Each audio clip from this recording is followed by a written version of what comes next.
morning. Greetings, friends, and welcome to The Bright Side, your nutritional program dedicated to the understanding of the vast world of nutrition and nutritional supplementation. I'm your host, Pharmacist Ben, nutritional pharmacist from Boulder, Colorado. I use nutritional supplements where other healthcare practitioners use toxic pharmaceutical drugs and sometimes deadly medical procedures. If you suspect that there are natural nutritional roads to your vitality and health and well-being and to addressing your health challenges, whatever they may be, but you don't know where to begin, you have come to the right place. As you listen to The Bright Side every day, you are more and more in control of your body, you are more and more knowledgeable, and you know you can overcome any health challenge. That is why we are here every day on The Bright Side, helping clear up the sometimes confusing world of nutrition and nutritional supplementation.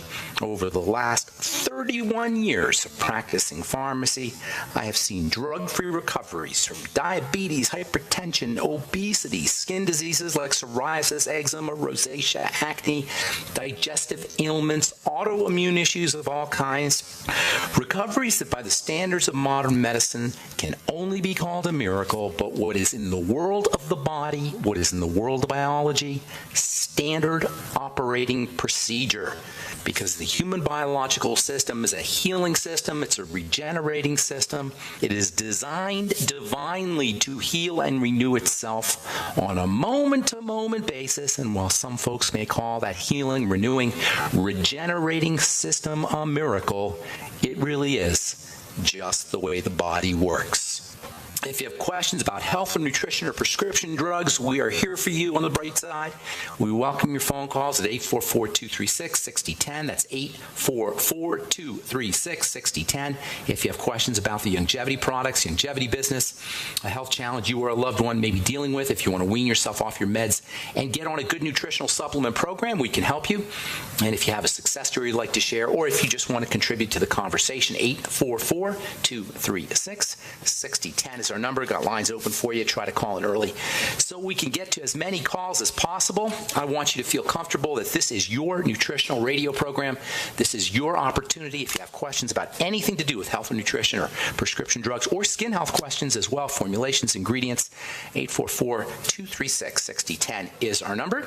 If you want to purchase any of the longevity products, if you've considered getting on a nutritional supplement program, you really should check out the longevity products. They're all up at brightsideben.com, pharmacistben.com, and criticalhealthnews.com.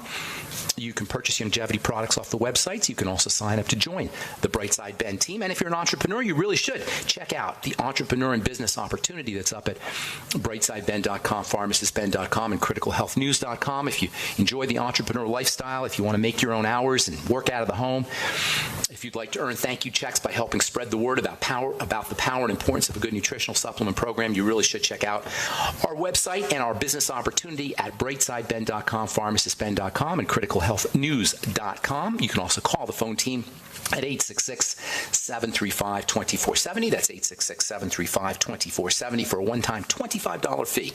You can start a longevity business, or if you like, you can just get your products at the wholesale price. Call 866-735-2470 or head to brightsideben.com, pharmacistben.com, or criticalhealthnews.com. And then I'd also like to remind you to check out our Truth Skin Health products at truthtreatments.com, Truth Omega-6 Healing Cream, Truth Retinol 5% Gel, Truth Transdermal C Serum, and Truth Transdermal C Balm, all up at truthtreatments.com. Our Truth Transdermal C Serum was voted one of the top 150 products in the world by none other than Harper's Bazaar magazine. That's, I believe, in the May 2017 edition of Harper's Bazaar magazine. You can find all our Truth Treatment products at truthtreatments.com, truthtreatments.com. Okay, welcome back to The Bright Side, friends. We've been talking about brain health and heart health and the relevance of my favorite nutritional supplement, NAC, N-acetylcysteine, for addressing both of these concerns. NAC is a go-to liver nutrient. It's kept in emergency rooms for liver detox. It's great for liver detox even if you don't have an emergency. I use it in my blemish repair complex, which you can find at truthtreatments.com if you're dealing with acne, blemishes, or skin health problems. NAC is wonderful as a skin health treatment, great for dealing with acne. It's got relevance for eye health. You'll find it in a lot of eye vitamins. It is a stupendous stupendously valuable and multifunctional nutritional supplement, and particularly important for blood fats and for the circulatory system and for heart disease. It just blows statin drugs out of the water when it comes to effectiveness versus non-toxicity. I haven't been shy about saying that statin drugs, statin mania, if you will, is one of the biggest con jobs, if not the biggest con job in pharmacomedical history, probably the biggest con job in all of, in the entire history of pharmacomedicine, is this cholesterol hypothesis and this nonsensical idea that you can statin drug your way back to health, back to heart health.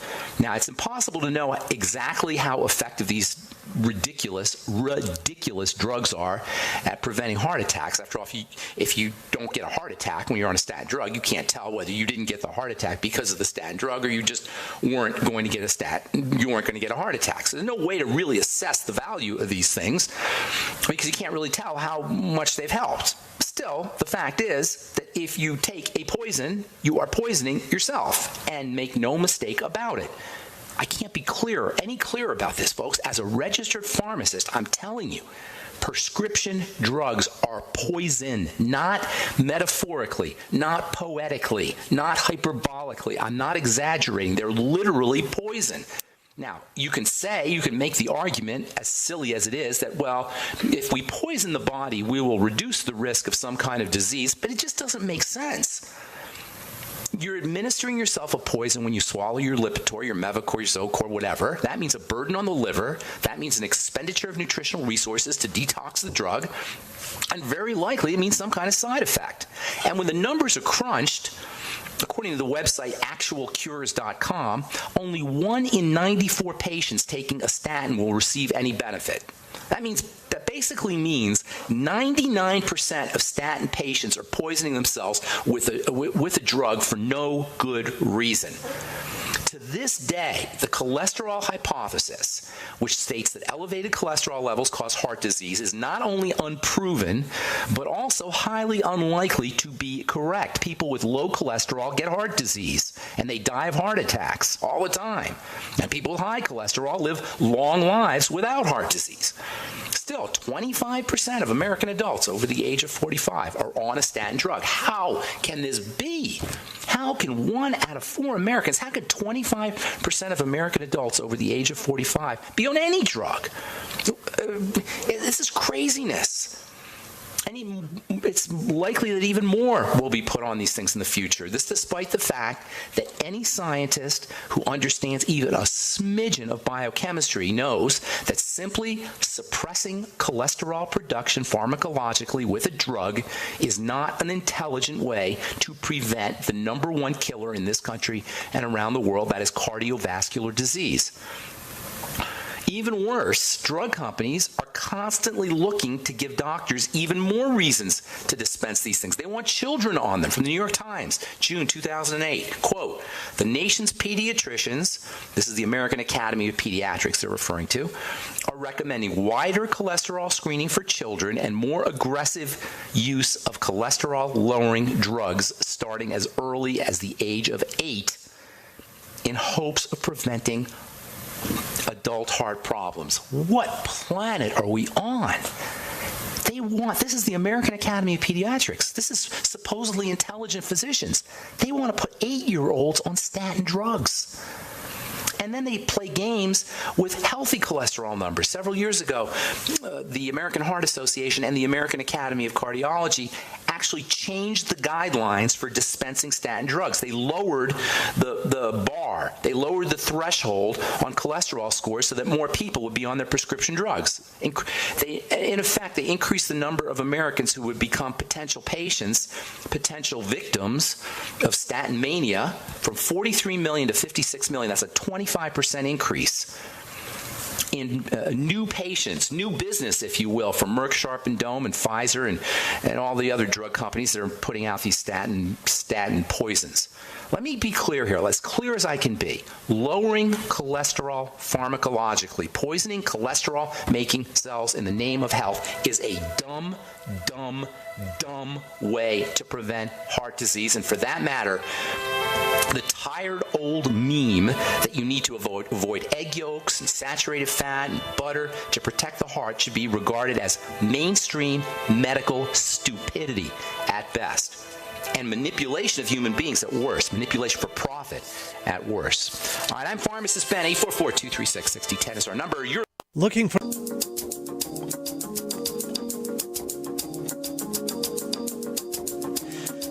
back on the bright side. I'm Pharmacist Ben. Thanks for listening, friends. We're on the air Monday through Friday, 8 to 9 Pacific and 10 to 11 Central Time, 24/7 on our archive pages at benfuchsarchives.com. Thank you to Peter in the UK for setting that up. We got a search engine up at benfuchsarchives.com. That's a compilation website with all my other websites.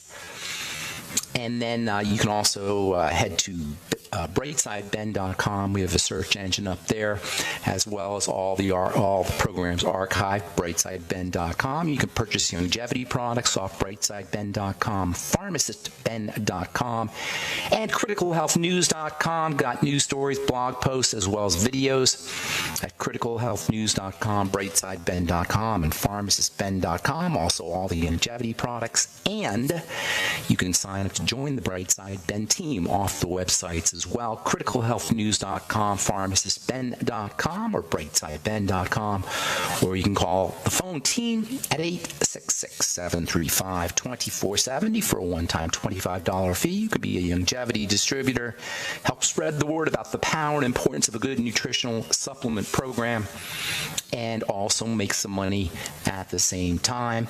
Call 866-735-2470 or head to brightsideben.com, pharmacistben.com, or criticalhealthnews.com.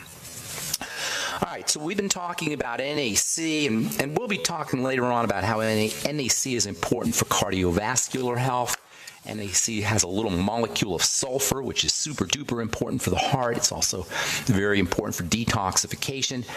And we've been ripping into the statin drugs now for about a week or two. And for good reason. There's so many reasons why these drugs are just nonsense. Worse than nonsense. They're awful. And the notion that we can drug ourselves back to health is just ridiculous. Even the mainstream press has gotten the message that statin drugs and lowering cholesterol have nothing to do with heart health. From the Daily Telegraph, June 2016, headline, quote, "High cholesterol does not cause heart disease, new research finds," unquote. You don't need the Daily Telegraph and the mainstream press to tell you this. I've been saying it for decades. I've been saying it since the 1980s. Dr. Wallach's been saying it for decades. Anybody who has half a biochemical brain understands that high cholesterol is not the cause of heart disease, elevated production of cholesterol. Sure, there's cholesterol there in the plaques, in the arteries, but it doesn't follow that shutting cholesterol production down is in our interest. According to the article from the Daily Telegraph, research, this is an article that quotes research from the British Medical Journal, showed that in a study of 70,000 people, there was zero link between bad cholesterol, so-called bad cholesterol, and premature deaths from heart disease. And even more, 92% of people with high LDL cholesterol lived longer than patients with low cholesterol scores. According to an editorial published in the Daily Mail, September 7th, 2015, this was a editorial that referenced the medical journal Prescriber, quote, "Industry-sponsored studies which found that only 0.5% of healthy people avoided a heart attack or stroke by taking statins for 5 years," unquote. 0.5% of healthy people avoided a heart attack when they took statin drugs. And make no mistake about it, doctors want healthy people to take these things too. And you know what? I could read you these statistics all day. It doesn't matter. The studies don't matter. It's just a question of common sense. Statin drugs are toxins. They're poisons. The body must detoxify them. And this is all drugs, by the way. All drugs have to be detoxified. You put a drug in your system, and your cells say, "What the heck are you?" and get away from me. Unless the drug is too powerful or the drug is disguised somehow. That's how drug companies compel cells to take the medicine. Cells aren't going to voluntarily take a poison. The poison has to be overwhelming. It has to overwhelm the cell's defenses, or it has to be disguised. If you've ever taken Accutane, you know that the dermatologist will say, "Don't take vitamin A when you take your Accutane." Why? Because Accutane is disguised vitamin A, and if you really took vitamin A, or if you took real vitamin A, your cells wouldn't take the Accutane. Drugs, statin drugs or whatever, have to be eliminated, have to be detoxified and then eliminated. That means they're costing you nutrients like vitamin C, they're costing you vitamin E, they're putting a load on the liver, they're putting a load on the bile system. If you have a gallbladder problem and you take a drug, now you run higher risks of gallstones. If you have a digestive problem and you take a drug, especially a drug that suppresses cholesterol production, you're going to run risks of affecting your body's ability to digest fats. It's endless, the ways that drugs interfere with the body's normal, healthy biochemistry, all in the name of lowering a score, all in the name of lowering a test score. That's the purpose of taking a drug. It lowers the test score. It doesn't get you better.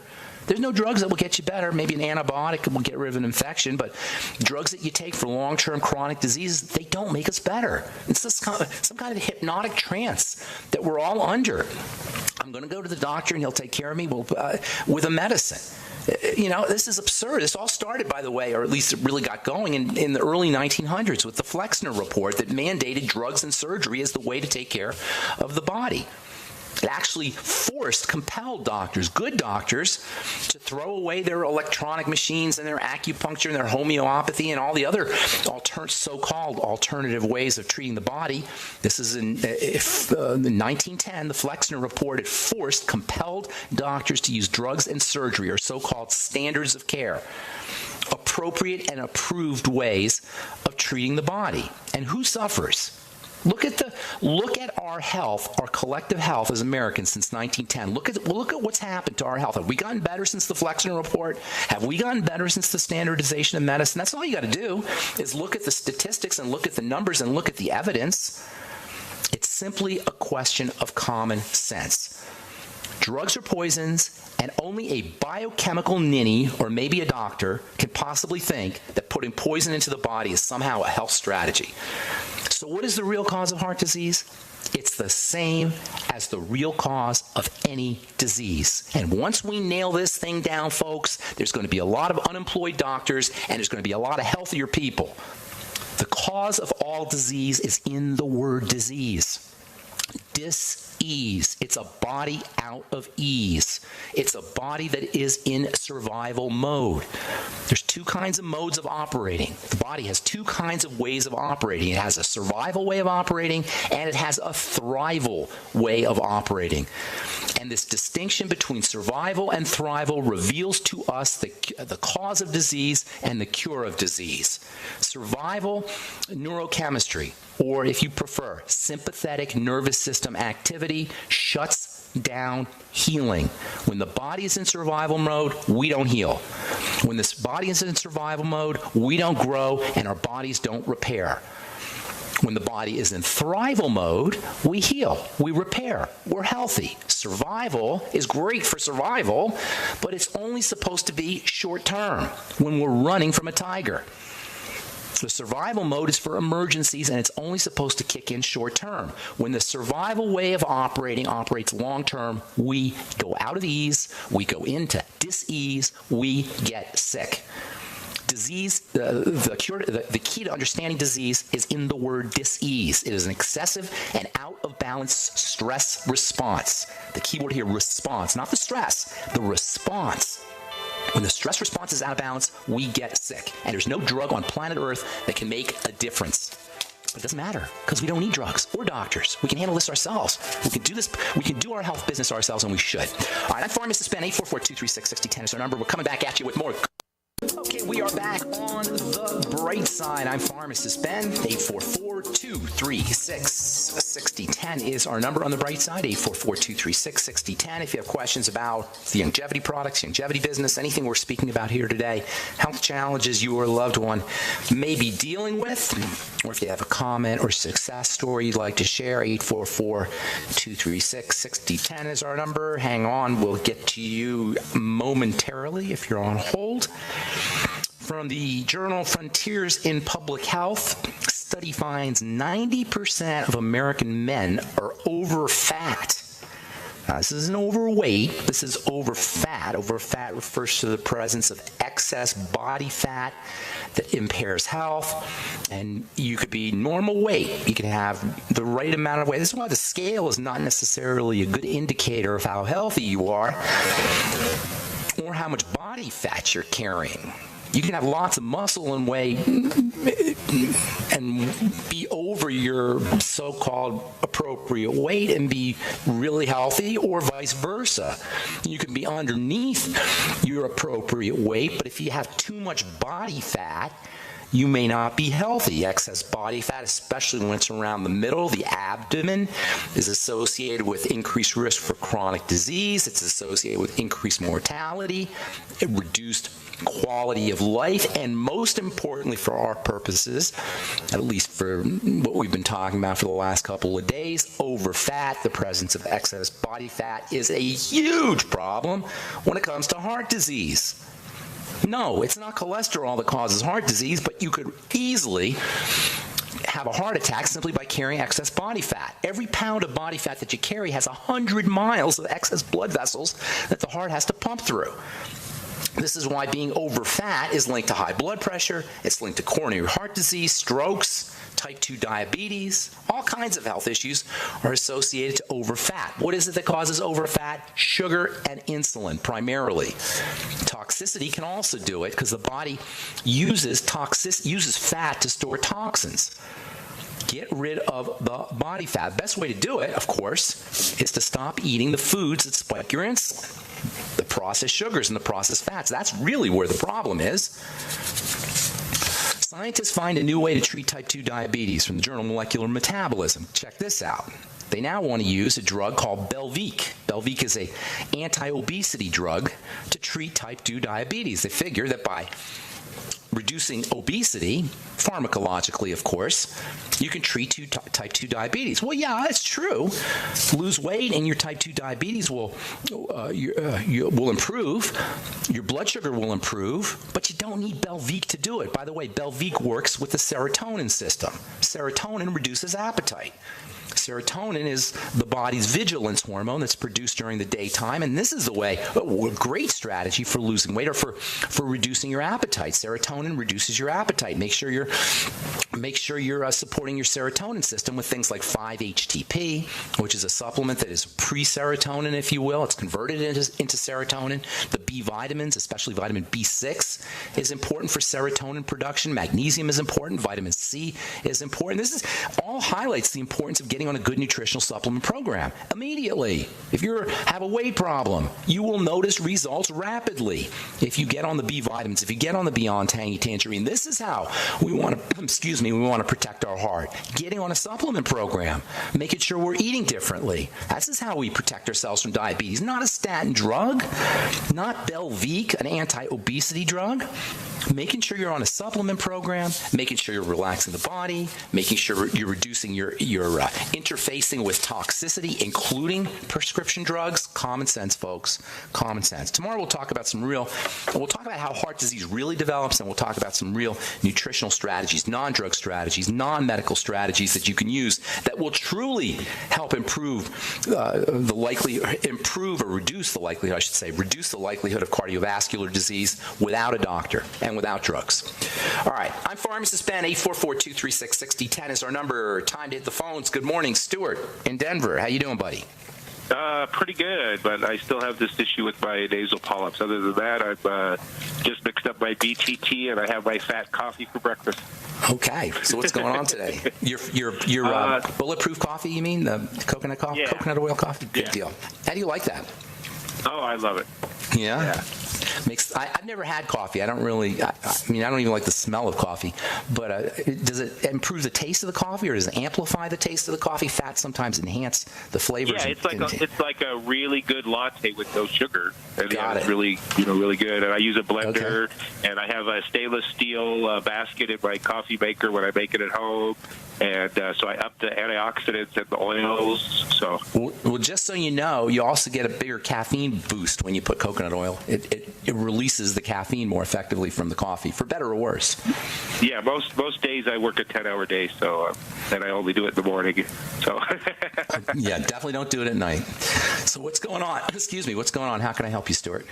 Well, my nasal polyps are all inflamed because of all the fires we've had and extra pollution and stuff in the Denver basin, and so I've been doing everything else right. I'm on a ketogenic diet, and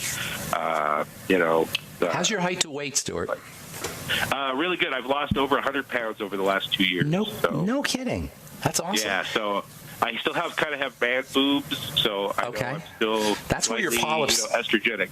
That's what I was going to tell you. The polyps probably have something to do with estrogen. Estrogen's a growth hormone, and cysts and polyps and boils and skin tags and weird kinds of growths oftentimes are the result of excessive amounts of estrogen, and that can be related to problems with insulin. So you definitely want to be focusing on estrogen metabolism. If you have any digestive problems, that's really where estrogen toxicity starts to accrue, is when you're not breaking it down and clearing it effectively.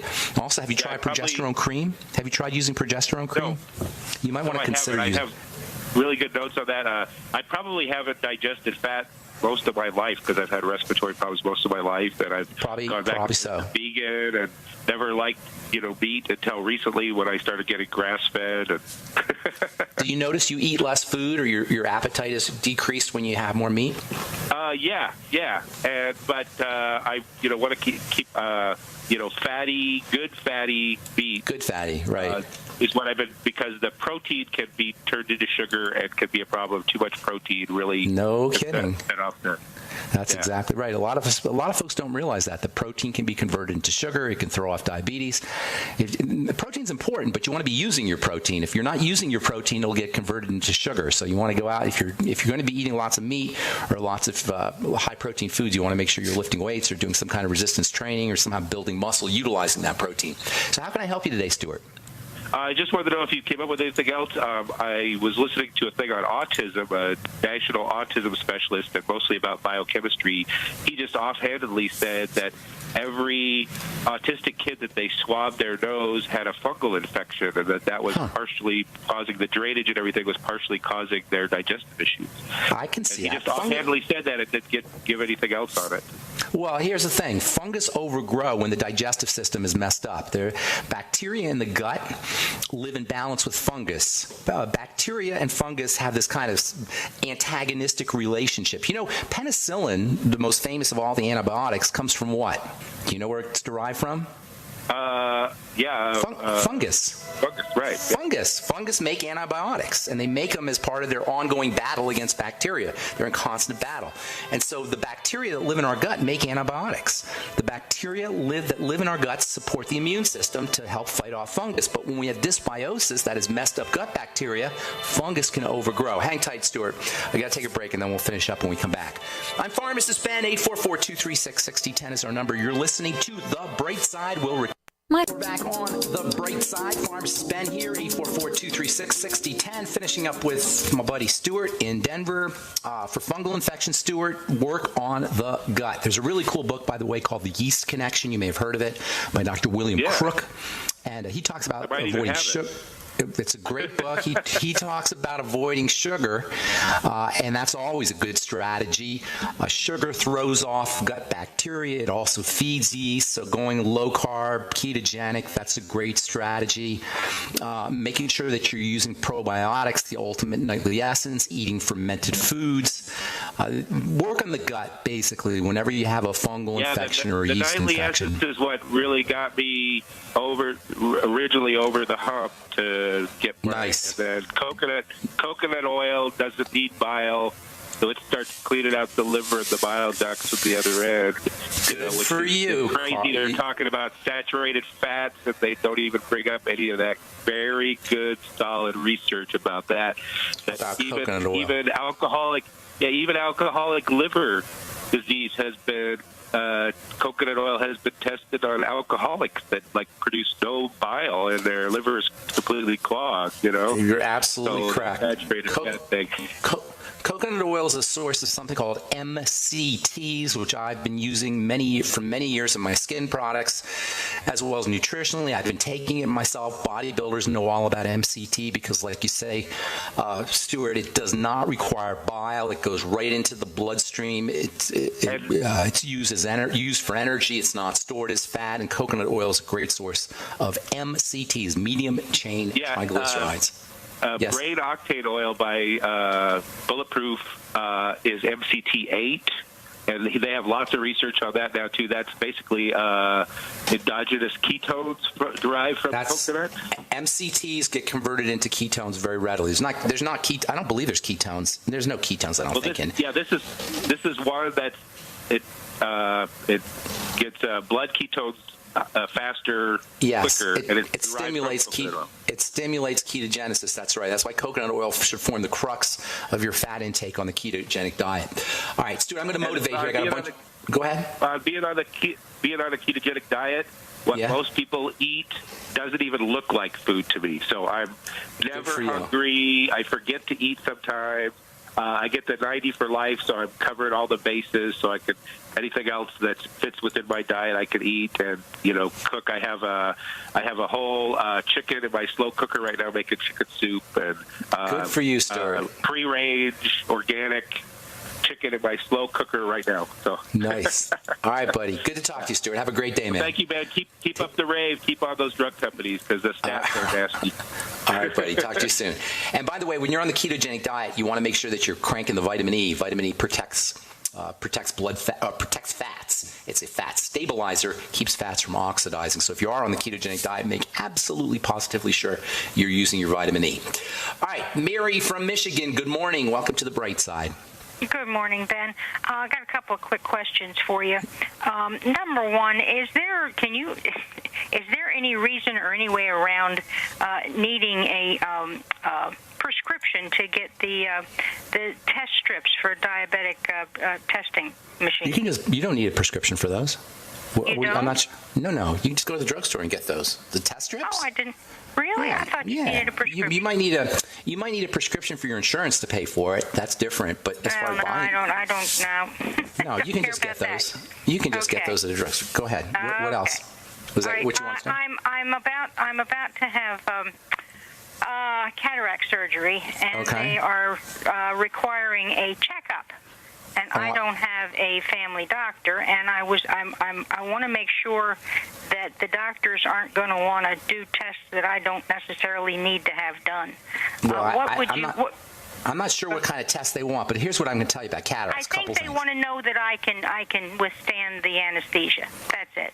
Okay, so I don't really know what kind of tests they're going to do, but let me give you a couple ideas about cataract surgery. First of all, it's surgery, and even though your doctors will tell you it's routine, and a lot of times, most people don't have a problem with it, it's still a surgical procedure. It's not perfect, and you got to be on your toes. You got to be very, very vigilant. And you want to make sure that you do a lot of research on the surgeon and the doctor, and you make sure you take care of yourself nutritionally before your surgery. That is, use vitamin E, zinc. In fact, get on the Healthy Start Pack, essential fats, N-acetylcysteine, taurine, anything you could do to preload your body with nutrition before you have your surgery is going to give you a better prognosis. You're going to have better results from your surgery. And then also, when you're done with your surgery, make sure you're on nutritional supplements.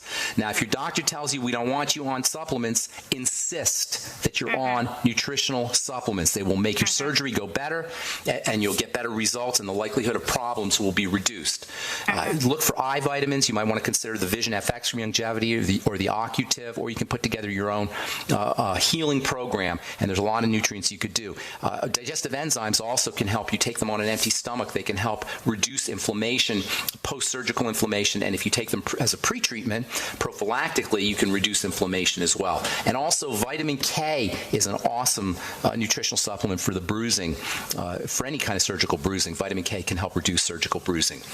Okay, right, you can't let me, you don't have no idea what would be required for checkup tests. I don't know what kind of tests they're doing, no, but if you find out, I'd love to know if you want to call us back, because I don't know what they're thinking. Well, I'm afraid I'm going to go into a doctor's office, and they're going to want to run a whole battery of tests. They very well could. They very well could. And I don't know what they do before cataract surgery. Just to know that I'm going to be able to withstand the anesthesia, and as I understand, it's not even they don't even put you to sleep. They just, numb the area kind of thing. That's what's got me concerned, and I can't get an answer from anybody. I wish I could give you an answer because I don't have one. But if you do find out, let us know because I'd like to know. Okay, will do. All right. Thanks, Mary. Take care. Have a great day. All right, Curtis in West Virginia. Good morning. Thanks for holding on for so long. Appreciate it. What's up, buddy? I've talked to you before about testosterone, but I've got something much worse right now. Okay. I ended up getting sick the other Friday on the 14th. Threw up everything, and something else happened. I won't go into all the gross details. I ended up in the hospital emergency room. They run the lab work. They found out I've got a high viral infection and a high bacteria infection. And I have in the past having these Malcolm teeth taken out. I ended up contracting that spiral chat infection. Spiral chat Curtis, your line is kind of muddy. I'm not quite understanding what you're saying. Are you saying you have some kind of infection? I was shaking too bad here. I'll get it closer. I've got a viral infection and a bacteria infection. And I'm right now just lost getting anything done. I'm finally home, but I can't get no one to run some kind of a lab test to check to see if it's the spiral chat or one of these bad infections. Plus, I've had the Lyme disease before. All right. Here's the deal. What I'd be doing is I'd be using bentonite clay and charcoal to try to clear whatever you have out. Bentonite clay is an awesome supplement. It's basically minerals, so you get minerals out of the deal. But it also helps magnetically attract your chelate toxicity and bacterial toxins out of the body. So go to a health food store, get yourself some bentonite clay, do a teaspoon in water every day. You might also want to use charcoal capsules for the same reason. Also something called zeolite, Xeolite, can do the same thing. All of these magnetically attract toxins out of the body, and that would be the strategy I would use. You can also boost your immune system, high doses of vitamin C. Make sure you're using selenium. Make sure you're using zinc. 3 very, very important nutrients for boosting immunity. And then get on a good source of protein. The immune system is actually built out of protein. So make sure you're using something like whey protein if you can handle whey, or hemp seed protein if you can't do the whey protein, as well as egg protein. Keep your intake of sugars down, especially fast-burning sugars, both which have an immune suppressant effect, and relax the body as much as possible, activating that relaxation nervous system. That's where healing occurs. I can't tell you about your bacterial infection. I don't know exactly what it is, but all the strategies I gave you will support your immune system and help clear out any toxins that are local. Curtis, I want to try and get a couple more calls in. I only got about a minute. What about the silver? I've got silver spray here, too. Silver is so-so. I've never really seen great results with colloidal silver, but you might try. It's certainly not going to hurt you. I'll catch up with you another time when we have more time. Thank you, Curtis. Appreciate it. God bless you, buddy. All right, Elaine in Alaska, what's going on? Hi, good morning, Ben. Boy, you're a busy man this morning. I know. Got full boards here. Still got people on the line that want to talk to us. What's going on? Okay, real quick. That's the music, so it's got to be really, really quick. Oh, wow. Okay, I'll probably try to call tomorrow, but it's about amalgam fillings, having them taken out. Yeah. Are you having yours taken out? Well, my husband has MS, and the dentist that he's going to a new dentist now, and he was in favor and recommending having them taken out, but before we proceed, I thought, well, I wonder if you maybe have some information. You got to be careful when they take out the amalgams. It's a good idea to do it, but when they take them out, you got to be careful that no mercury gets into the blood as they're removing the amalgams. Use selenium and N-acetylcysteine and vitamin C, 3 extremely powerful chelating agents for mercury. Hey, I'm out of time. I've just got about 20 seconds here. Please call back tomorrow. We'll finish up, okay, Elaine? Thank you for your call. Appreciate it. God bless you. And I'm sorry for letting you on hold, but that's all the time we have for today. On the bright side, I'm Pharmacist Ben. Have yourselves a beautiful, wonderful, awesome, spectacular day. We'll talk to y'all later, folks.